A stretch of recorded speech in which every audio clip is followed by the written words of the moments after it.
बिस्मिल्लाहिर्रहमानिर्रहीम अस्सलातु वस्सलामु अलैका या सय्यदी या रसूल अल्लाह व अला आलिका व अस्हाबिका या सय्यदी या हबीब अल्लाह। नादरीन, इस वक्त हम वादी जिन यानी वादी बैदा में मौजूद हैं और यहाँ पे हमारे सारे दोस्त मौजूद हैं। तो हमारी खुशकिस्मती आज इसी मैदान में हमारे साथ मुलाकात हुई हज़रत अल्लामा मौलाना अब्दुल वहीद कादरी साहब।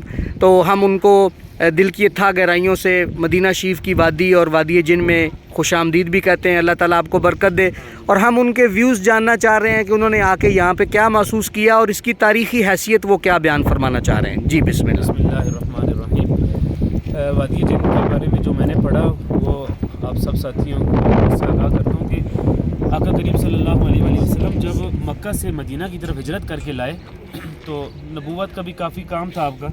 तो ये वादी जिन के लोग आपके पास तशरीफ़ लेके गए कि या रसूल अल्लाह, हमारे इस इलाके में बहुत ज़्यादा बीमारियाँ हैं, कोढ़ की बीमारियाँ हैं और बहुत ज़्यादा बीमारियाँ पाई गई हैं, तो आप यहाँ पर तशरीफ़ लाएँ इस वादी के अंदर, तो हमारे लिए दुआ फरमाएं कि इन बीमारियों से हमें निजात हासिल हो।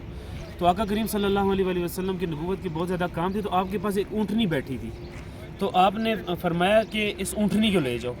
तो उस ऊँटनी वो सुन रही थी, वादी जिन के लोगों की बातें सुन रही थी कि यहाँ पे तो बहुत ख़तरनाक बीमारी हैं। तो उस ऊँटनी ने उठने से इनकार कर दिया, उठ नहीं रही थी। तो फिर आका करीम की बारगाह में वो लोग तशरीफ़ लाए कि या रसूलल्लाह, ये ऊँटनी उठ नहीं रही। तो कहा कि आपने जो बीमारियाँ बताई हैं उन बीमारियों की वजह से ये ऊँटनी डर गई है, तो उसकी वजह से ये नहीं जा रही। तो आका करीम सल्लल्लाहु अलैहि वसल्लम ने उस ऊँटनी को हुक्म दिया कि 40 दिन के लिए तुम इस वादी जिन में जाओ, इन लोगों को जब शिफा हो जाएगी तुम वापस आ जाओ। तो फिर ऊँटनी तैयार हो गई, ऊँटनी आई। फिर आका करीम ने उन वादी जिन के बासियों को कहा कि आप इस ऊँटनी को ले जाओ और इसके दूध से शिफा पाओ। तो आपने इन लोगों बस्ती के लोग जो रहने वाले लोग हैं, उन्होंने फिर उस ऊँटनी को लेकर उसके दूध से फ़ायदा उठाया, शिफा हासिल की। तो 40 दिन के बाद जब वो ऊँटनी वापस गई तो एक मकाम आता है, हम लोगों से सुनते रहते हैं कि वहाँ पे चढ़ाई की तरफ आप उतराई की तरफ अगर गाड़ी छोड़ दें तो चढ़ाई की तरफ चढ़ना शुरू हो जाती है। तो वो मकाम है कि जहाँ पर ऊँटनी आका करीम सल्लल्लाहु अलैहि वसल्लम से जो 40 दिन जुदा हुई थी तो खुशी में दौड़ी थी वहाँ से जब दौड़ की गई तो वो एक ऐसा मकाम आ गया कि वहाँ पे आप जाते हैं तो आप गाड़ी थोड़ी देर के लिए आपकी नज़रों से गायब हो जाती है, जब नीचे आती है तो एकदम गायब होती है, फिर एकदम सामने शो हो जाती है।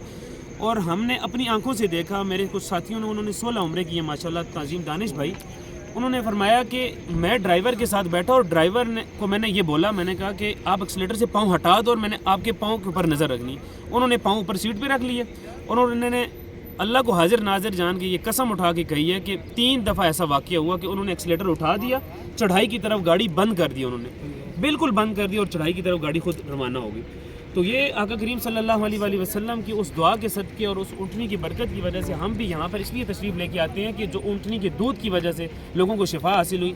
तो हम भी यहाँ पर इसी मकसद के लिए आते हैं कि यहाँ पे जो ऊँट हैं उनकी सवारी करें, उनके दूध से रब ताला के हुजूर दुआ मांगे कि आका करीम सल्लल्लाहु अलैहि वसल्लम के सदक़े और वसीले से इन ऊँटनी के दूध पीने की वजह से हमारी जितनी भी ज़ाहिरी और बातिनी बीमारी हैं अल्लाह तबारक ताला उनसे शिफा नसीब फरमाए। आमीन। तो अल्लाह तबारक ताला से दुआ है कि हम सब मुसलमानों की ज़ाहिरी बातिनी बीमारियों को दूर फरमाए, तकालीफ़ को दूर फरमाए। अल्लाह ताला हम सबको बार बार आका करीम सल्लल्लाहु अलैहि वसल्लम की बाअदब हाज़िरी नसीब फरमाए। वस्सलाम।